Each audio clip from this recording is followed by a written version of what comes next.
इंसान को रिस्क से डिप्राइव कर दिया जाता है उसके गुनाहों की वजह से। अब यहाँ पे हो सकता है आपके जहन में सवाल है कि नहीं यार फलाना इतने गुनाह करता है, वो तो मौजें कर रहा है, ठीक है, उसने तो प्लॉट बना लिए, ये कर लिया, वो कर लिया। तो देखिए रिस्क 4 तरह का होता है: financial wealth, emotional wealth, social wealth, time wealth. हो सकता है उसके पास फाइनेंशियल वेल्थ हो लेकिन ना इमोशनल वेल्थ हो। इमोशनल वेल्थ क्या है? जहनी सुकून, वो भी रिस्क है।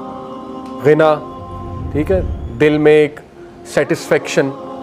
इसी तरह इमोशनल वेल्थ में है जज्बात पे कंट्रोल, एंगर मैनेजमेंट अच्छी, अखलाक अच्छा, ये इमोशनल वेल्थ है। हो सकता है वो बंदा इससे महरूम हो। आपने कई लोग देखे हैं कुछ भी नहीं खाने को लेकिन जहनी सुकून है अल्लाह की तरफ से, औलाद दी अल्लाह ने, औलाद पल भी रही है माशाल्लाह और नेक औलाद है, ठीक है, सब कुछ है। तो क्या ये रिस्क नहीं है? बिल्कुल है। सोशल वेल्थ इसी को कहते हैं कि आपकी औलाद अच्छी है, आपकी बीवी अच्छी है, आपका जो है वो घर वाले अच्छे हैं, आपके साथ लॉयल लोग जमा हो गए, तो वो भी रिस्क है। टाइम वेल्थ, टाइम में बरकत, आपके काम जल्दी हो जाते हैं, ठीक है, आप करते ही वो हैं जो अल्लाह सुब्हानहू व तआला को पसंद है, ये टाइम में बरकत है।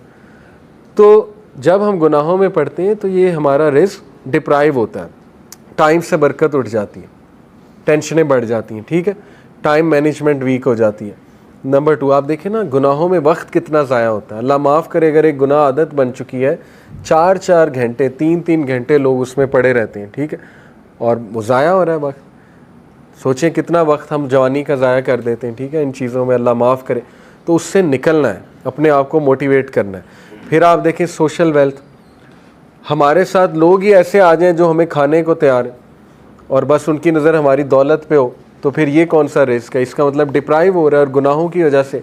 फिर आप देखें इमोशनल वेल्थ, जहनी सुकून है ही नहीं, हर वक्त टेंशन है, हर वक्त स्ट्रेस है, हर वक्त परेशानी है, हर वक्त मुंह पे शिकायत है, तो इसका मतलब गुनाहों के असरात आ तो रहे हैं।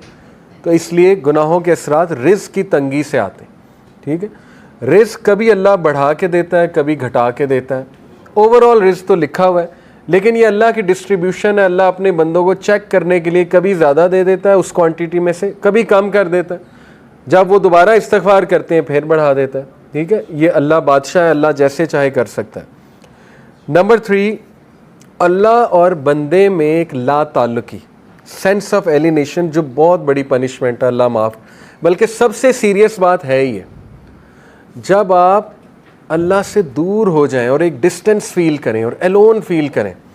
दुनिया की सबसे बड़ी लोनलीनेस, सबसे बड़ी तन्हाई अल्लाह से दूरी, ठीक है। तो गुनाह वो उस डिस्टेंस को इंक्रीज़ करते हैं, क्योंकि देखें ना, इंसान अल्लाह माफ़ करे अब गुनाहों में होता है तो अल्लाह, ज़ाहिर है फरिश्ते उसके इर्द गिर्द नहीं होते, फरिश्ते भी उठ जाते हैं उस जगह से, रहमत नहीं होती अल्लाह की, लेकिन उम्मीद होती है, उम्मीद बहुत है।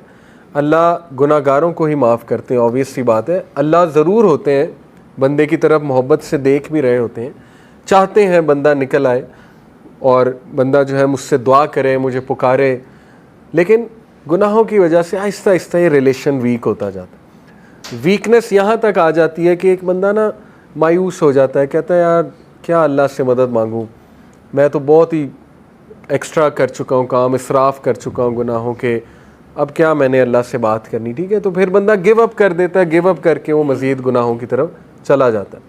इसलिए इस डिस्टेंस को कम करने के लिए इस्तिग़फ़ार करना, गुनाहों से तौबा करना, गुनाहों को छोड़ना, ताकि आप अल्लाह के करीब आ जाएं और उस रिलेशन को एंजॉय करें। खालिक के साथ जो रिलेशन है ना, वो सबसे खूबसूरत, सबसे हेल्दी रिलेशन है, सबसे ब्यूटीफुल रिलेशन है, और इंसान खुश हो जाता है खालिक के साथ रिलेशन स्ट्रॉन्ग करके, ठीक है। ये चौथी